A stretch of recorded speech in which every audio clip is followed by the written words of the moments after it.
Hello, let's try that again.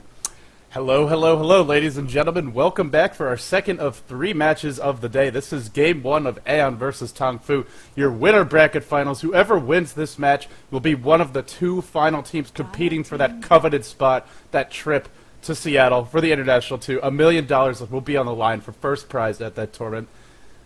Man, I'm excited for this match. 2 of the top teams, they were favorites to get to this position, and indeed they have, so perhaps no surprises there. AEON did look shaky at times. Tongfu has looked pretty solid throughout. Now, the last time we saw Tongfu, they picked into an anti-mage 2 games in a row to carry them through a series, and hopefully we're going to see Tongfu with their more confident, aggressive style favoring heroes like Queen of Pain in the mid-game as their semi-carries. Gods, what are your thoughts as we see the first few bans coming out here? Yeah, and I'm sure both these teams have done their research. I mean, I know AEON have watched all those replays and studied their opponents, and Tongfu, I imagine, have done the same. This is an important matchup. This is for a spot in the grand finals, which is, in theory, a 50-50 chance of getting that last spot in the qualifier.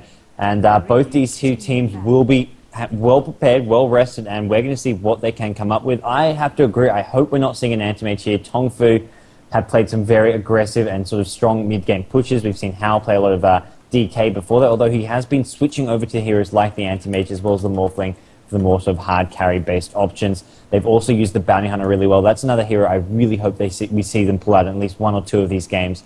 AEON, though, they're on the Radiant side. They've got the first pick, and we'll see what they want to go with. Chen, Prophet, both still in the pool. We are going to have the Leshrac and Lycan banned out. Leshrac, slightly less common ban. But the Lycan, no surprises there. And for the first pick, I mean, it looks like Prophet or Chen will be in the pool. Yeah, you mentioned Prophet and Chen, but I would not be surprised at all to see a Windrunner first pick. AEON loves to run Windrunner and Earthshaker as their 2 supports. Now, Tongfu is perhaps a bit better position if they want to get that combo because they get the first 2 picks, or the first pair of picks put together in the strap. Still, Windrunner first pick, such a versatile opening. Yesterday, I think a lot of the cast was just you and I in absolute shock, jaws agape at the hackle shots we were seeing. Yes, they are not shackle shots, they are hackle shots, and we'll have to see if Windrunner is even available, but that's certainly another option. Morphling is in the pool, and both of these teams have been known to play it, especially AEON. They do like that Morphling, as a lot of these Southeast Asian teams seem to do as their hard carry. We'll have to see where they go from here, but for now, this is a very slow draft, and it just shows you how much is on the line for both teams. Broodmother is the final ban. Yeah, so basically, I mean, both teams have a couple options. They can go for the hard push, or they can go for the hard carries. They've got Anti-Mage and Morphling, and then you've also got the Chen, Windrunner, and Prophet, and there we go. You've got to pick up the safer, the sturdier option. I mean, hard push will wipe the floor against a hard carry lineup, the 4 protect 1 strategy. So they're going to get the Prophet AEON, basically saying, okay, if you guys take the Anti-Mage or Morphling, well, we'll get Chen or Windrunner. And basically, it's forced Tongfu to get both those 2 heroes, but I'd say Tongfu got a pretty good trade here for that Prophet. And it's going to be up to AEON now, who may opt for a hard carry. It's not like Tongfu have an aggressive push of their own, and they're going to go for the counter jungler, get the Enchantress up right off the bat, and they're confident in their ability to do this. I think you mentioned in Game 1, Dustbin did this to not much success, though. Yeah, I would definitely expect AEON to be a little bit better at running this counter jungle. They are the more veteran team, the more experienced team. They've been in bigger matches than Dustbin, and they've been playing Dota 2 longer, so you got to give AEON the edge in that department. I'm not actually... Is it Mr. Keo who plays jungle for them? I think it's actually Nuts who does it.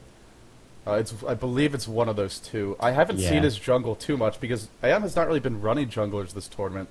One hero that's in the pool that I would not be shocked at, I would be a little surprised if it's not either picked up or banned, is that Beastmaster, a hero that Tongfu and a lot of the Chinese teams love to run. Just such a versatile hero come mid-game, and you throw in a Windrunner and a Chen as well. Look at the initiation range they'd have with Shackle Shot, with Roar, but they're going to take Morphling.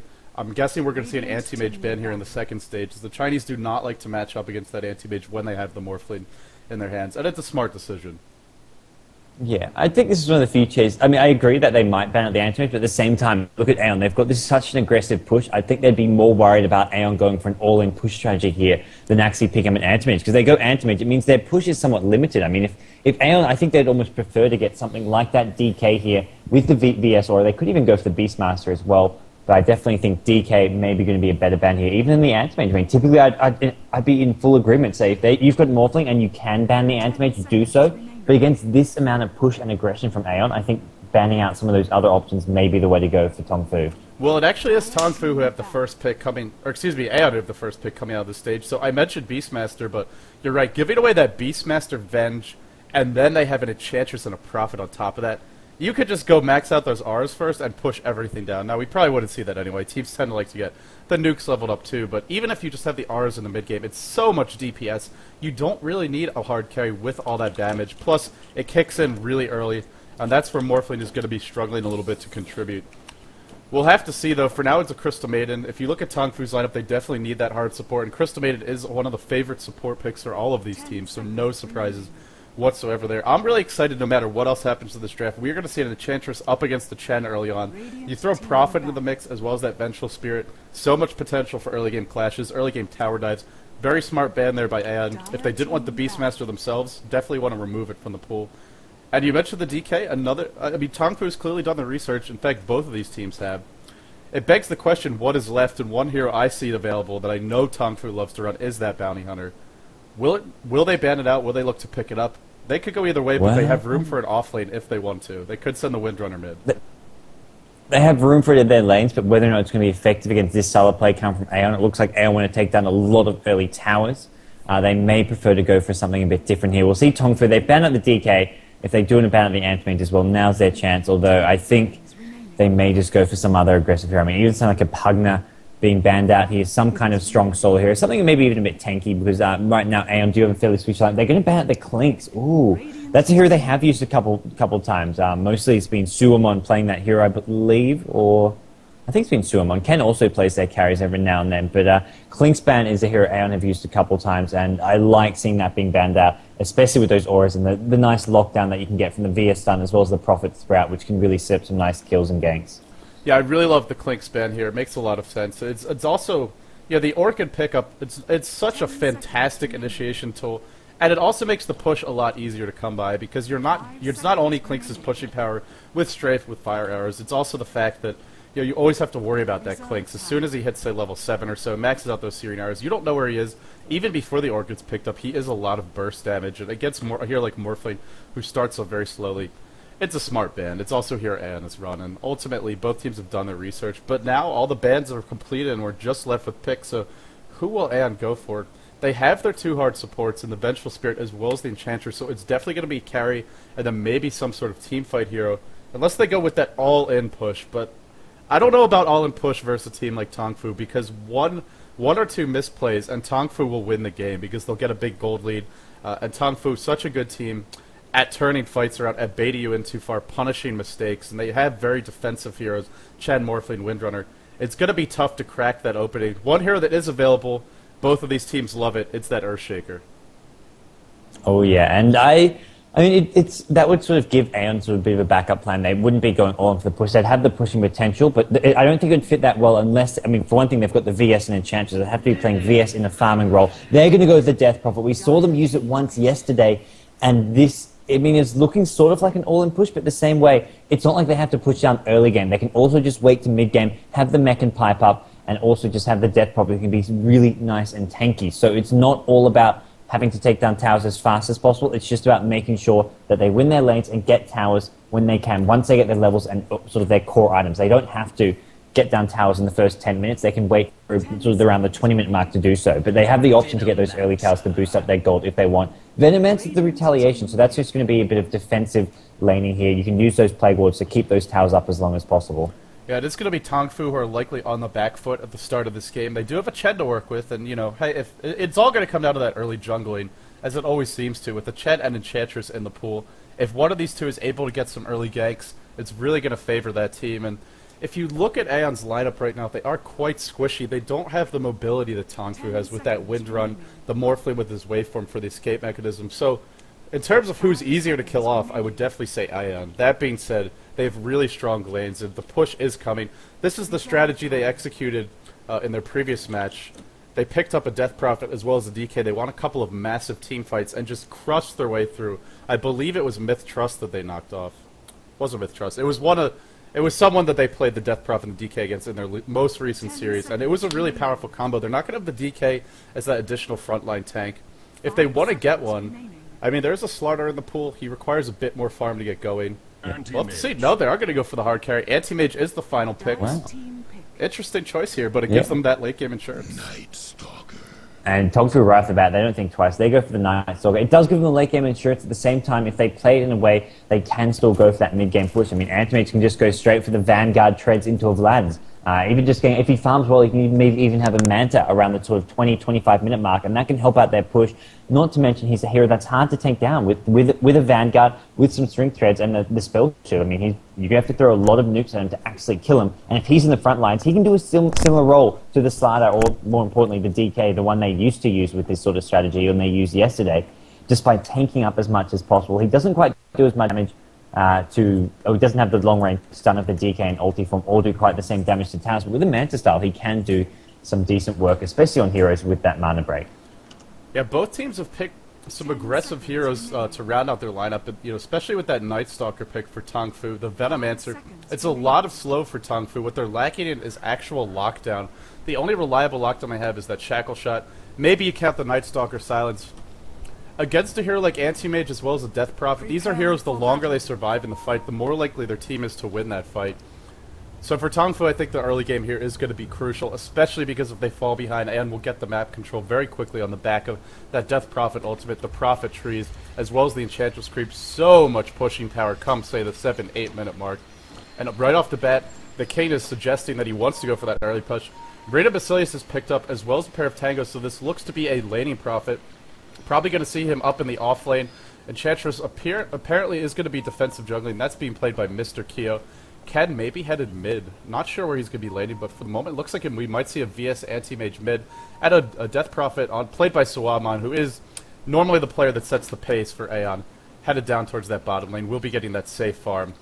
Looks like he'll be up against a Windrunner. 30 seconds to battle.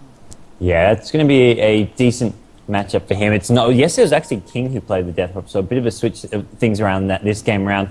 Windrunner has gone for early, just a Tango and Salve, so it looks like it could be. I mean, it's sort of like a fast bottle build, but in that side lane. So just having that extra gold left over, and you can always bring up more regen if you need it. She has now dropped down those wards, and we'll see what she wants to go for fast. But against the Death Prop, a fast bottle can be good. You do get the most cost-effective HP and mana regen. And yet, Ken at mid lane is going to be 1v1 against Night Stalker. So, Night Stalker with the fast bottle should do alright here. And it's not the worst matchup for an Anti-Mage. It will be fairly even. Top lane is where it's going to be interesting to watch. The VS with that Prophet with those trees. Going to be trying to pull that creep away. Great blocking from Hao. And Chen actually steals the tree in, so he can't use that creep pulling tactic. Nice nice play from Chen. And he can use that to help him jungle. I mean, you can kill that small camp, and then by the time you're done killing the small camp, you go, well, actually, no, it's going to expire. He's not going to actually be able to do so, but still, clever play. Yeah, very cheeky, and another wave of chances coming out. Will they be prepared for this pair as well? Kabu is in position to at least spot them coming. Here the triads come. Are they going to do it again? I mean, this is actually pretty important for the Prophet. Kabu is going to start off. Are we going to see that great blocking again? Yes, fantastic blocking. And in fact, they are going to pull to the small camp, so there will be no Prophet pulling shenanigans. He's going to be frustrated to see this. In the middle lane, it's going to be Ken 1v1. Nuts on Mr. Keo already smoked up, looking for a gank. Dark Troll Warlord leading the way, and they have the lockdown to kill this Windrunner because they have the net and the magic missile. Two ways to cancel that Windrun. Will Sangchain react in time? We're about to find out. Net to start. Magic missile will be held until the Windrunners pop. Actually, no, they don't need it. There's the silence. There's your first blood. A very early silence pickup by Suwaman, and I sense you're surprised. This is not something we normally see at level 2. I like it. It's not normal, but again, this aggressive sort of tri-lane versus solo Windrunner, if it can net you a kill, it's so much better than having the Witchcraft. I mean, maybe when you get your ulti, it won't be quite as powerful, but all you need is that 1 point in silence. So I really like this decision, and this bottom lane will go well for AEON, and they need that because top lane is not going to go all that well. Tongfu just abusing those pulls left, right, and center. The small camp, the normal pull they've actually stacked as well. They're not going to use that quite yet. But if this lane ever pushes out, Prophet has managed to get one of those creep waves near his tower. They can just use all those pulls to their advantage. Yeah, now we could see the Kane look to transition to the jungle a little bit later on in the game, probably once he hits level 3. And for now, I mean, he's got the trance if he really needs to. He could TP down. But he's actually getting a second wave of creeps. He's getting close to level 3 here. And I mean, I think AEON will be very happy with this Prophet. Yeah, he was shut down a little bit early on, but he's not having the worst time in the world. So far, Enchantress has drawn that first blood, and a lot of it comes down to the creep luck. Just in terms of... Oh, they're not done just yet. Another great creep, the Centaur this time. The silence to follow. The Windrun was already used, and Sang-Che goes down again. Fantastic aggression from AEON, and they are definitely getting the better of this jungle matchup here. There is a free farm Morphling on the board, that being played by Hao. He's already up to 14 CS, Moo at 13, so both of these sort of mid-game dominance, well, the Night Stalker being the mid-game dominance hero, the Morphling being your hard carry, both of these players are having a fantastic time. Whereas if you look at Ken, he's only at 9-1, and he's being harassed extremely hard. Yeah, this is what AEON need. Getting those kills early at bottom lane, but that's not going to give him a massive advantage. If anything, this game's still very, very much in the balance. Tongfu out farming them with both mid and top lane, going a little better for them.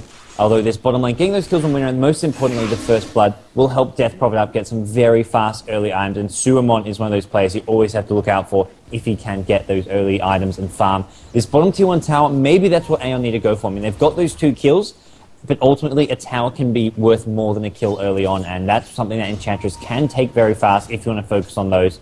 As we will see a Centaur being picked up. Enchantress, though, just looking to maybe go back up this anti-mage, as Winner has actually swung towards mid lane as well, just as a level 2 power shot.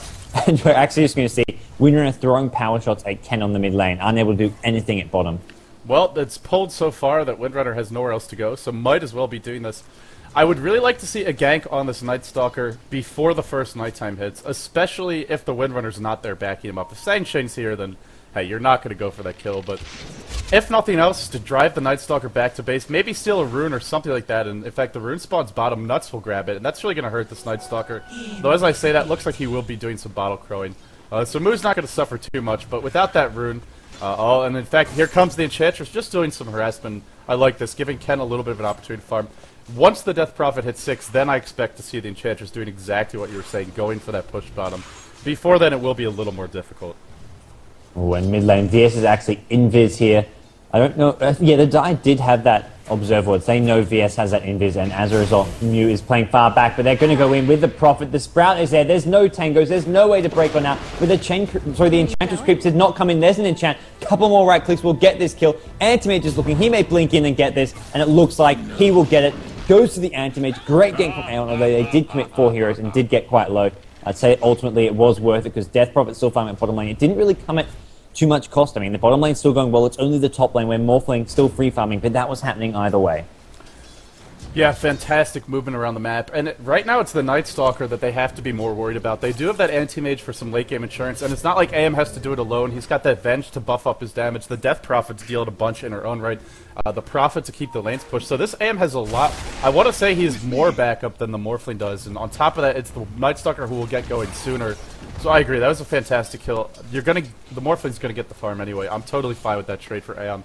3-0 is the score, and hey, the psychological advantage can't be underestimated. So far, it's AEON doing all the killing. Look how far back Sangchain is playing. A nice smoke gank here. They're looking to go for him, but with the high ground advantage, Sangchain should be able to spot this and get away. The ward is about to die. Nuts from the low ground. The smoke is revealed, and that should put an end to the gank.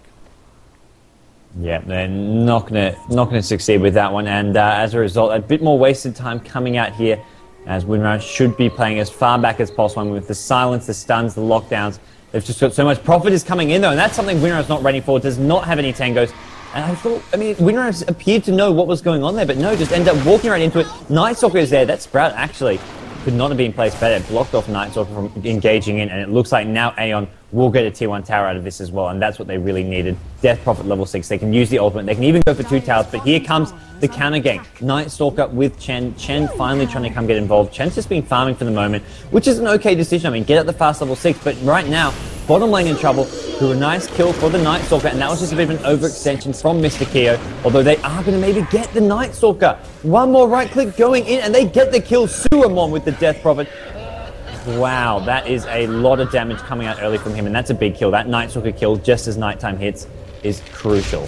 Yeah, this is, not only are they slowing down his farm and his leveling, they're also wasting those precious minutes at night.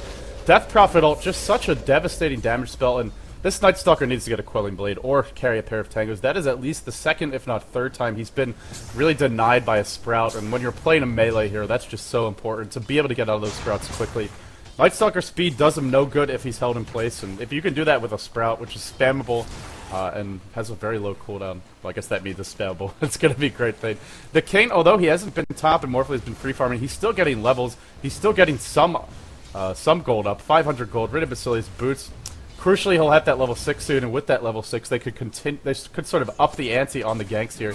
Ken has opted for Perseverance. He's also got a level 3 Spell Shield. Only a single point in Blink, but generally this is a very defensive build on Anti-Mage.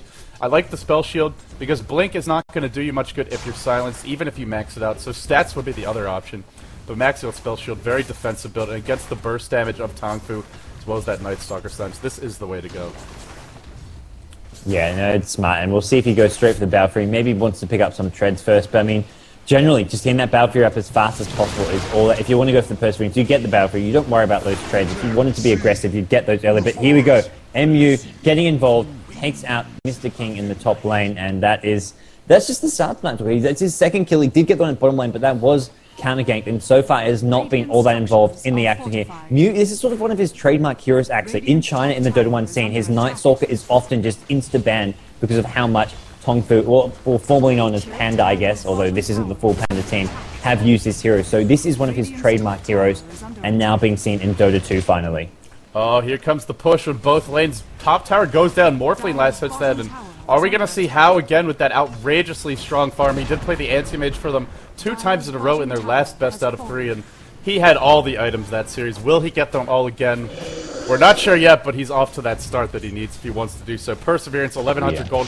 They're going to go for 2 towers. Both teams are, in fact, and with the Death Prophet ult, the Radiant should have a bit of an edge here in terms of working it down.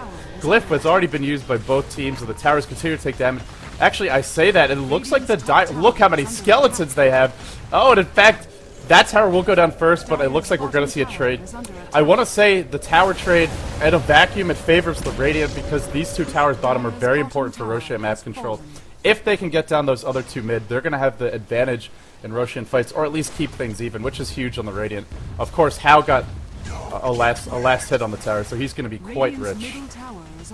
Yeah, as much as I think it will give him that sort of slight positional advantage around Roshan, but I think it's the Dire team who need that tower gold more. I mean, the Radiant team, with their pushing line, I mean, you look at Prophet, Enchantress, Death Prophet, well, both Prophets, I'm going to get confused. I always get confused when they have Nature and Death Prophet in the game, as I do call Nature Prophet. With this pushing line, they should be taking towers left, right, and center, and they should be okay to keep their towers up. Trading towers, for me, it looks like the Dire side have the stronger mid-game, and with the Chen, the Night Stalker, the Windrad, the Morphling, these heroes, as long as they get the farm and some core items up, they should be able to fight and sort of outlast those Radiant heroes. So I think they have got the advantage if they are trading towers. Not to mention, I didn't actually catch it. It didn't sound like you did either, but Night Stalker actually picked up a kill on Anti-Mage at mid lane while all that was going on, although I didn't see it myself. Yeah, I didn't catch it either. I was keeping my eyes on the push, so that's going to slow down that Battle Fury quite a bit, and he has opted to go for a Boots of Speed. Not going to rush a naked Battle Fury. And the Boots of Speed will help. This is why we see Burning often going for a lot of stats points in Anti-Mage early on, just to try and survive these ganks that teams will be throwing his way. As it looks like the push is going to commence on the middle lane. Oh, I thought I was about to sneeze, but apparently I'm not. The push is going to continue here. Yeah, the transfer summon the skeletons as well. The Dire got pretty much a free tower mid after the 2-for-2 trade. The Radiant didn't have too many TP scrolls, opted not to defend it. The Death Prophet ult is popped. The nuke on Mr. Keo. He will pop the heal in return. In comes the... Are we going to see Enchantress actually steal this creep? She steals the Centaur. The Centaur was running one way. Now it's running the other. Tuaban eats a nuke. The tower is going to be damage him. I love these creep wars in the mid game. You got to be really careful. Do not want to stand too close, even to your own creeps. Moo gets netted. Looks like a Death Prophet ult pretty much being wasted there. It did force a couple of TPs, but every time you pop that ult, it's like Shadow Shaman wards. You really want to get a tower out of it. Yeah, it's just those Plague Wards are just so pesky to push into, and this whole time, this is just creating space for Morphling to farm. Morphling is farming by the tier 3 tower. He's going to get stunned and nuked down, but should have plenty of HP to get out of this one. Unless Silence and there's another Sun to fold up. But, I mean, Morphling just so aggressively farming. And this is going to be Lincoln Sphere with boots probably around the 13-minute mark at this rate, especially if we can see a couple more towers going to Tongfu's way, as they have taken out the tier 1 mid tower. So it's actually Tongfu up 3 towers to 2, and that's not what I would have expected on first looking at these drafts. And it's been because Enchantress has focused more on getting those early kills and ganks than actually going for the tower kills. And I mean, that's something that I know teams like Na'Vi, they don't care about kills, it's all about the towers. And then there's some teams which just want to get those kills and ganks. And I think this is one of those games where not going for those early towers may have hurt AEON a bit. Well, whenever Navi goes for kills, they do it to transition into a tower push. For example, if you see Puppy on the Radiant, he'll often smoke gank behind this bottom tower into the enemy team's suicide lane, and then as soon as he gets the kills, he gets the tier 1 right away. So that is how Navi likes to play, and generally the tower gold is a bit of a safer way to go if you go for towers. Whereas with heroes, it's unpredictable. There's always the chance that they'll just back up at exactly the right moment. You'll miss out on those opportunities. Broadsword is picked up on the anti-mage. They're going to apply some more pressure mid. This time there is no glyph. The wards are up, but I don't think it's going to be enough. This tower will go down. The question is, can tongfu deny it? Actually, not going to get the deny instead of Prophet getting the last hit. Speaking of that Prophet, he's already got a mechanism. That's really good farm for the King, especially considering he was on the suicide lane, also hitting level 7, maxed out Nature's Qualifiers. That tells you just how badly AEON wants to get the towers that so far they've had mixed results getting. And in fact, they're transitioning directly top. They want to knock down this last outer tier 1 tower. Oh yeah, I like this transition coming from them. We are going to see, I mean, they're just getting up these nice sort of pushing items. I mean, VS has the urn to help heal them up in between. We're going to see Enchantress looks to be building the Drum of Endurance. Death Prophet, I'd say just, yeah, BKB at this point. I mean, does have the Overclock. There's not much else you're likely to build with that. And we are going to see tongfu once again trying to defend this. They just have to keep this up as long as possible. Even if they lose it, just stall. Stall for Morphling to farm. And Morphling's actually at the top lane. So at the moment, it's stalling for Nightstalker to pick up some new items, who has not had the best farm and best game so far, but we will see tongfu. It looks like they are going to be able to hold off this top lane push as they force Enchantress to TVP back, as well as Anti-Mage going towards the bot lane, getting that free farm. And that's pretty much why AEON back off. They say, okay, we need to just get Anti-Mage's battle free up as fast as possible. We'll back off and just make sure that we don't get picked off without him. Yeah, or even if you have him there and he's forced to run away, even if he doesn't die, it's time he could be spending farming. If you're going for Battle Fury Anti-Mage, you're getting this item so that you can really accelerate your farm in the mid-game, get up those quick next items, like the Power Treads, the Manta Style, the Vitality Booster, perhaps, you know, and then from there, maybe a BKB or a Heart. So, I mean, it's a long way to go. It's a long list of items to pick up for the Anti-Mage. And he's doing it against a Morphling who, I actually haven't looked at exactly how well each are doing. Hao is pretty far ahead here in terms of the farm, leading by about 30 creeps? No, 20 creeps or so, but still that discrepancy is big. If Anti-Mage had those extra 20, he'd have the Battle Fury now, and then some.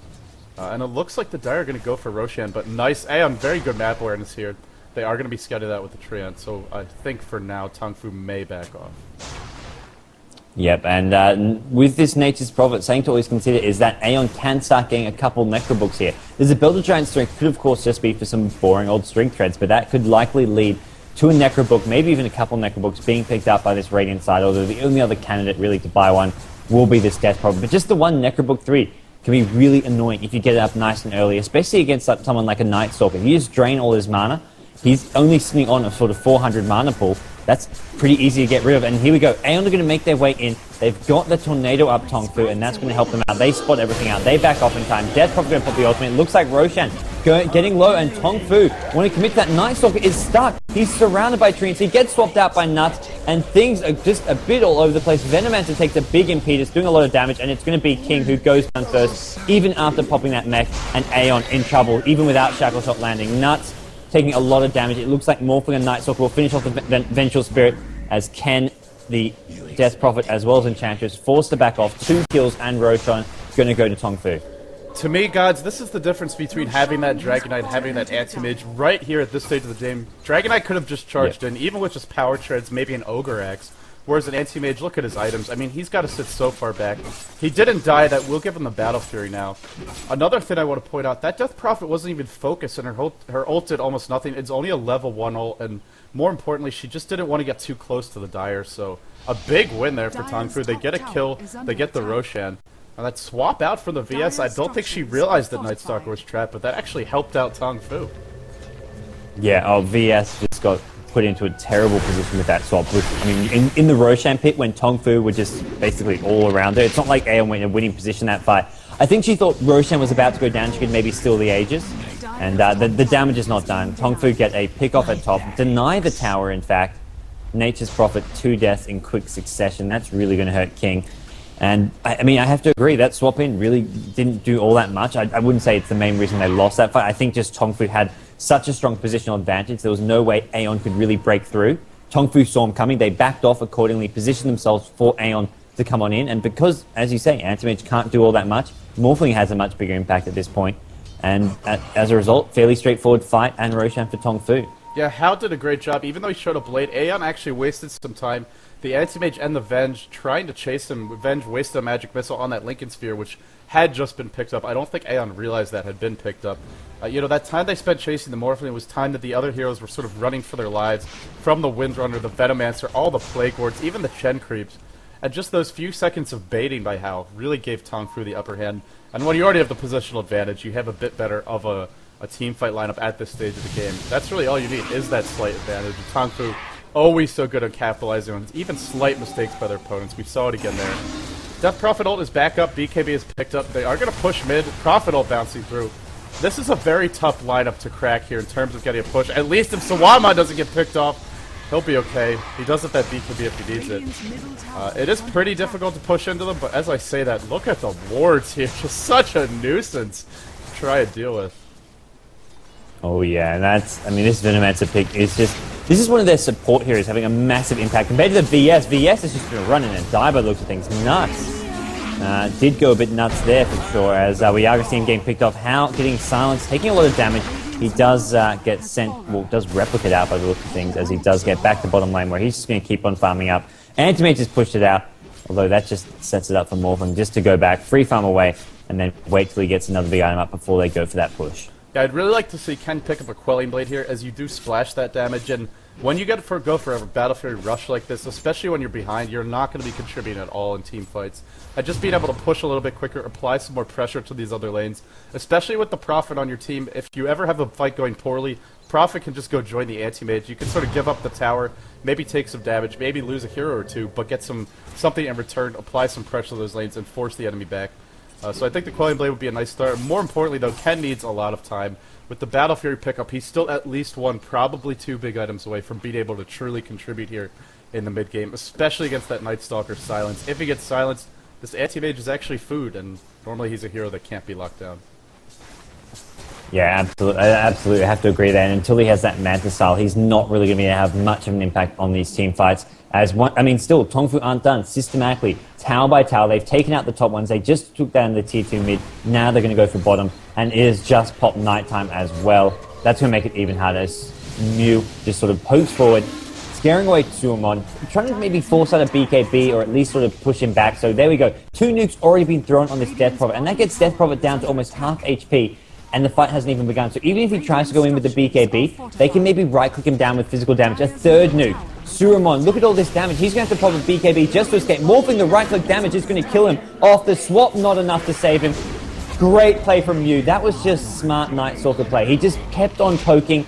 Sort of just, I mean, Death Prophet, you're not going to just pop a BKB for one hero there. Although AEON are doing the best they can to push things back by this counter push coming from Anti-Mage at mid lane. But Windrunner, Tongfu are there, all ready to defend. And Ken not going to be able to do too much, although he is going to get this tier 3 tower down to about half HP. That Death Prophet kill, forcing a buyback as well, absolutely massive. Yeah, they're not done with this push. They even want to go high ground. They do have a Chen Amorphly with the Lincoln Sphere. The mech is about to come off cooldown for that Chen. Night Stalker still is an Aegis. Anti-Mage and Prophet are not giving up. We might be seeing a base race only 21 minutes into this game, or at least some tier 3 tower trading, and it looks like AEON are doing this a bit more quickly. Ken needs to remove the tower aggro. He does that. And in fact, Tongfu are going to be forced back. This Anti-Mage Battle Fury pickup, if you're able to get these split push situations, although Tongfu played it fantastically bottom, got some kills, they've really got a great trade. And look at Anti-Mage now, 1,600 more gold. This is why a lot of teams ban him, because no matter how well you play, he's still going to get that farm. Even with a slightly slower Battle Fury than what you would like, it's not going to matter too much if this game goes longer. Mech is popped by the Prophet. Look at the army of Treants and Tongfu. Do they not have TPs? I don't think they do. Oh no, Tongfu, finally the Night Stalker shows up, but the damage I feel has already been done. Tier 2 tower claim mid and the tier 2 tower top might get denied here. In fact, I think they're okay with this being denied if they can bring it down. Yeah, they just want the position advantage. We will see the deny. It's not going to happen. Nature's Prophet. King gets the gold for it. And that is big for him. And we'll see what he wants to go for next. Maybe, I'd say just go for a 4-star here. Could be useful against heroes like the Night Stalker. Even the Shackle Shot. If someone gets shackled, just being able to force them away can help out a lot. But for now, it is AEON. They've taken down 6 towers of their own. So towers are dead even. Tongfu do have the one Roshan to give them a slight gold boost. And they are farming slightly better. But AEON, they're not looking all that bad here. I mean, we've seen anti-mates. Whenever tongfu go for the 5-man push, he pushes another lane, Prophet can TP in, and it's that just counter push that is going to be so hard to deal with for tongfu. So this game could go for a long time, simply because 5-man pushing with their mech. Their pipe is being built on Venomancer as well. They've got BKB on Night Stalker, 4-staff, Lincoln's Morphling, and oh my gosh, the Courier Snipe from King, although he will go down for it. Not the best trade. Not the best. I think it's about even in terms of gold, but, I mean, you're one of the high-impact heroes for your team on this Prophet, at least the 3-position player. Yeah. The King has been playing as a bit of a support here with the mechanism pickup. I'm not sure if he purchased these wards, but he did play some very aggressive wards over towards the mid lane and on this top hill. I mean, we've seen the power of AEON split pushing, but we could even see tongfu look to go for the same. They do have a Night Stalker, Windrunner, Morphling, very mobile here, decent split pushers. Ken in a bit of trouble here. Will Night Stalker be able to track him down for that silence? It doesn't look like it. The waveform is on cooldown, so they're not going to spot him out. Chen heal even popped. I think that was just to keep the creeps alive mid, and tongfu is getting ready for another siege. This time, there won't be a split push, at least out the anti-mage. Swap out, initiation. Look how low Kabu is, and the Chen heal has already been used. Will Kabu go down? He does get the ult up. I don't know how many heroes that actually had. Night Stalker in the middle of everything with that BKB. Will they kill him once? He's getting quite low. Chen, looks like Mu is going to get away, but with that Death Prophet ult popped, I think we're going to see tongfu back off. All they got was a Vengeful Spirit. It's not a big deal. Bottom lane is pushing in. It's looking okay for both teams. There's not a clear advantage here as we enter the mid game. Yeah, no, this is one of those things where a lot of people probably just what you're seeing is that tongfu constant pressure, constantly taking down towers, but the more subtle things that AEON are doing with the counter push, with these lanes being constantly pressed out, not to mention having a Prophet who can always be farming efficiently. Whenever there's no action going on, he just TPs right to a camp, whether it's Ancients, Neutrals, or Wave. You're going to be able to catch up in farm for AEON, especially on the Nature's Prophet and the Anti-Mage. Death Prophet, not going to be able to find that much space to farm, but already, just from the laning stage, has a BKB, has 2k gold, and is not behind at all. So those 3 main heroes on AEON are actually looking pretty good here and should be able to sort of stay on par with the Dire team. The Dire team, who are going to be heavily relying on this Morphling for this game to be won, and though they are going to go for a gank on Ken, there's a lot of nukes going down. That got him very low. I can't believe that did that much damage. Oh, that's where if you're Chen, you're just like, damn it, Valve, why didn't you give me a creep that could disable TPs, because he was in range with those creeps. And hey, this is one of the slight weaknesses of Venomancer as a support. If that's a Vengeful Spirit, there's a magic missile to follow, and he is dead. So they made the choice for the wards, for the anti-push, for more of the team fight presence, and perhaps there it didn't work out, but overall, anti-mage was forced back to base, and Ken has got to be... That was a big missed opportunity, though, I have to say, because if you kill this anti-mage when he's a Battle Fury, a Yasha, a Quelling Blade, that's probably 1,000 gold wasted in terms of farm time, as we're going to see him transition bottom. So it's not just about the kill gold at all. Ethereal Blade will be up now. He's up to 1,500 gold, just killing off these last 2 Black Dragons. So 25 minutes of Ethereal Blade Linkage. That's sort of the time, when you're free farming, that's around when you get it. And that's something that AEON must be expecting at this point in the game, when he's just had that Linkage for so long. And that is going to start setting up the kills. That's how tongfu are going to try break AEON's spirit. AEON, who have just been resiliently counter-pushing and fighting. They're going to spot the Eagle Song now. They're actually going to go on Morphling. They break the link and forces away that. Antimate's still going in, though. He's not low enough mana to get the kill. Swap out. Nice swap. Actually keeping Ken alive, I want to say there, but he was kind of TP out. And now in goes Night Stalker. The silence still on Ken. The Adaptive Strike. Is there enough damage? Ken going to go down. tongfu going to get a couple by the looks of things, as King is trying to run. He's not going to go down. Yu picks up a double kill. And maybe now they can just go for Roshan as well. And with this Ethereal Blade on Morphling, they're going to be in a great position to continue this aggression, especially with an Aegis, which they'll probably want to put in Morphling's hands. You can't do this against tongfu. They will punish your mistakes. They will punish your aggression. Instantly, the Chen heal was popped. And especially against the Lincoln's Morphling. I mean, they did a great job of disabling that Lincoln's, but they didn't have that extra nuke available. They don't have enough stuns to really lock him down, and you really have to question the decision there by a Battle Fury Anti-Mage. Hasn't even completed Manta to charge up almost in the shadow of the Tier 3 bottom. I think they would have been a lot better off just backing off. You force the Chen heal, you force some TPs, go farm the other lanes. Easy to criticize and second guess as a spectator, but again, this is what tongfu is so good at. Actually, Aegis is on the ground. It will go the way of Cow. That means the next Roshan we see will drop a cheese too, and they have 2 great candidates for that cheese and Aegis in the Night Stalker and the Morphling's hands. For now, the Night Stalker, 3k gold in the bank.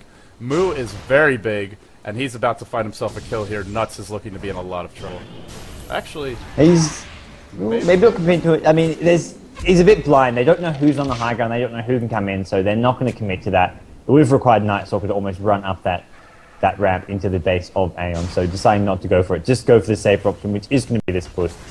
And it is going to be AEON with their whole team back to defend it. King is still at top lane, but he can TP, and he probably wants to use that ultimate soon, just start chipping away, even though it will just see a mech, maybe even a pipe being popped to negate some of that damage. But ultimately, you're going to have to somehow out-DPS the mech and pipe if you want to hold and if you want to get some kills.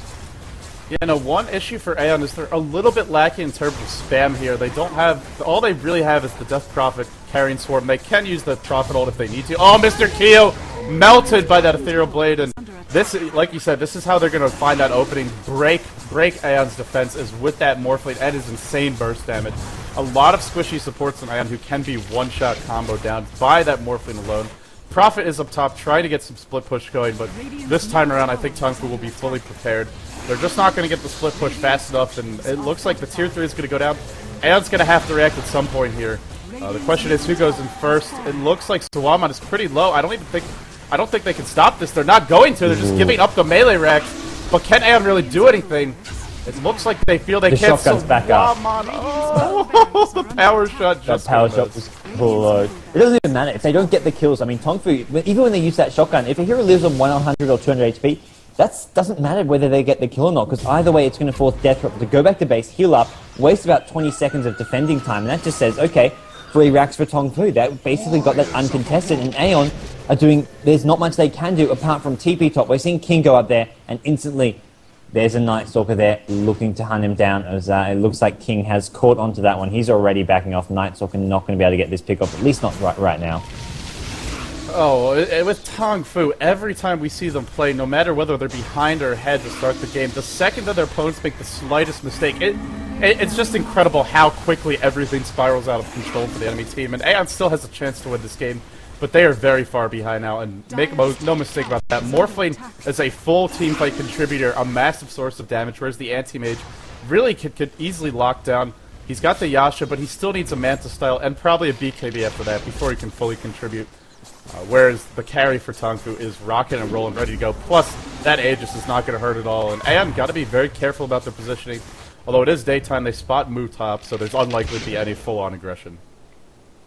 Yeah, I mean, the Aegis just allows him to be on pretty much as much agi as he wants. I mean, as soon as he gets stunned or silenced, well, he can't when he's silenced, but he needs to start morphing the strength. He may go down without the amount of DPS on the Radiant side, but even then, he's got the second life. He can wave out. He's just got so many backup plans for should he get ganked, should he get focused, having the extra life and having so many escape spells, and not to mention the Chen with the mech, Hand of God, and the Holy Persuasion to send him back. It's just going to be so hard for AEON to do anything to do with this Morphling. We'll see him probably just waving in, looking to snipe this Enchantress again very, very soon. Enchantress at this point needs to maybe just pick up something like a Planewalker's Cloak just to get any survivability possible. Yeah, she wants a BKB. She's got ambitions of that, but I don't know if she's going to actually get it in time. Yeah. 2 TPs are forced back, so the split push has that effect. A little bit of a bonus there for AEON, but it doesn't feel like the split push is going to be enough, at least not if Tongfu can continue to capitalize on the mistakes of AEON. If you're Tongfu right now, you want to get all 3 lanes pushing your way, maybe try and pick off Ken once before his mad style is complete, and then you can go for a second lane of Rex. They don't really have any long cooldown ultimates. Anything that has a reasonably long cooldown is back up again. I don't think there's any major items that they need to pick up before they go. I mean, Night Stalker's got the BKB, you have a 4-staff on the Windrunner. She is close to a Hex, so maybe they're waiting for that. But I think if they want to go for a second lane of Rex, they have the tools to do it. As I say that, Chen is going to be running away here. A little bit of aggression. And Night Stalker picks off the anti-mage. Was that a solo kill? I think it was. Yeah, I mean, he's got an Aghanim Scepter, and yeah, it was a solo kill. As that's going to slow down Anti-Mage's Manta style dramatically. I think Anti-Mage was maybe a bit low. He was trying to take those Ancients, and I think got fairly low, and Night Stalker just spotted him with the ultimate. Yeah, that Aghanim because he's now got Aghanims. Oh, yeah, it's a bit ridiculous, and that's going to make it even harder for AEON to defend. Not only will it help out the Night Stalker immensely, it will allow Morphling to just scout out heroes uninterrupted as long as he's near the Night Stalker, just to go in for those shotgun opportunities. And you know whether it's safe or not. I mean, you can see past beyond that hero, so you know if it's a safe decision as Night Stalker. Heading bottom is going to find King because of the Aghanim Scepter. Oh, he does have a TP scroll, but as soon as he... 5 TP scrolls, actually. As soon as he pops it, the Void will be forthcoming, and down goes the King. Holy shit, indeed. I think all split-pushing ambitions are now put to bed. They will not be able to get that going with this Morphling who can pretty much burst down any hero instantly, and the Night Stalker who can see all, know all, and be everywhere. Yeah, it's going to get harder and harder for them. It's now getting... It was an uphill battle to begin with, but now it's an uphill, rocky terrain. Just nothing they can do, and they are barefooted, struggling to do anything to combat this Tongfu aggression. Tongfu looking to do just a crushing blow now. They're heading towards this bottom lane, and I mean, this AEON line, they had potential, I mean, with this aggressive early push, but now, this point in the game, 30 minutes in, heroes like Enchantress, Prophet, and Vengeful Spirit, they just do not have the team fight capacity. I want to go back to something that you said we might see in this game, which we ended up not seeing, which was an anti-mage going for a bit more of an early game oriented build, maybe something like a Vanguard Power Treads and a Vlad's where he could contribute early on, and I feel like that would have been a more effective build. And in retrospect, when you play against Tongfu and you're giving away free farm to the Morphling, when you have so many support heroes that don't scale as well as a Chen, as a Windrunner, aren't as useful in the late game, perhaps that was a mistake on their part. Still, I think it's mostly just Tong. Oh, Morphling, who did he pick off? It was the Vengeful Spirit. Ken has that Manta style up, and it looks like we're about to see a huge clash here, and Tongfu is able to get the tier 3 down, so they won't have that to work with. The Venomancer ult is popped. BKB up on Suwaman, but look how quickly he's going down just to the Night Stalker's right clicks with some help from the Morphling. Suwaman, one more right click will do it. Down he goes, and it looks like Anti-Mage was trying to clean up some supports in the backline. Shackle shot not going to latch, but he is silenced. One more Void and a right click, and he should be dead. The power shot, what a power shot! Ken goes down too, and then meanwhile at the fountain, Hao is trying to clean up additional few supports. They're going to get a second Center X. But yeah, to go back to what you were saying, I really think that early game anti-mage build would have been a better choice, especially because of the supporting cast not scaling particularly well into the late game. Oh yeah, and I mean, when you're up against such a great carry as Hao, he has just been absolutely sensational. The anti-mages yesterday, now he's gone on the Morphling. I mean, you mentioned we want to see Tongfu go for that more sort of aggressive style. They are playing aggressive here, but it's just doing that with the sort of backup plan, with the hard carry mixed in there, not going for sort of the mid-game carry, the DK. And I have to say, this is just looking very, very unstoppable stuff coming from Tongfu. I like the Night Stalker pick here, and they just dealt with that early towers by making sure whenever AEON got some towers, they traded, and the trades ultimately led to the mid to late game team fights being too strong. And there's the GG call. Game 1 is going to go to Tongfu. We're going to have game number 2, which is going to be a must-win game for AEON if they want to go into that grand finals and not drop down to the loser bracket. If they drop down to the losers bracket, they will have another Chinese team, and a fearsome one at that, in their opponent. That would be WE. Still, AEON are not out of this. Curious to see if they adjust their draft plan at all. They got a Prophet and an Anti-Mage, and, you know, a couple of months ago, a lot of people would automatically say GG, AEON wins, just based off of that draft, but, you know, here today we see that Morphling is an equally potent carry, and the Night Stalker, the Windrunner, the Chen, such great heroes to have at your disposal. Tongfu have really played fantastically well, dealing with a very potent AEON lineup. Little bit of a kill claiming here for Tongfu. They're going to pad their stats, get those kill to death ratios up, but the throne will be dying shortly, and in fact the disconnects are coming out. Yeah, no, absolutely, and it is going to be game over now. Unlike Dustbin, who did play out 10 minutes on, I think they were just sort of being in the lose bracket. They just wanted to enjoy their last few moments, but AEON now, they've got to prepare for game number 2, and as far as picks and bans go, are we thinking we go back to sort of a more typical AEON lamp, not with the jungle hero, going for some of those like Queen of Pain, maybe even a Pudge mixed up in there? What do they want to pull out in game number 2? That would be a pretty ballsy pick to get that. I mean, it's one thing to pick up a Suwaman Pudge when you're up against, I think it was Mineski or maybe MSI Evo GT, you know, a less accomplished Pinoy team, which hasn't really had too much experience. It's another thing when you're on the verge of elimination up against Tongfu to bust out that Pudge, but whatever mid-game hero they go for, well, I mean, the other thing is Tongfu is banning those heroes out. They banned out the DK, they banned out the Quap, and I'm not sure AEON's going to be able to get their hands on them, but that's going to do it for game number 1, guys. AEON drops this first game. Tongfu just too strong in the mid-game, a couple mistakes by AEON, heavily punished, and Tongfu snowballed a victory. We'll be coming right back with game number 2, so don't go anywhere. You won't want to miss this one.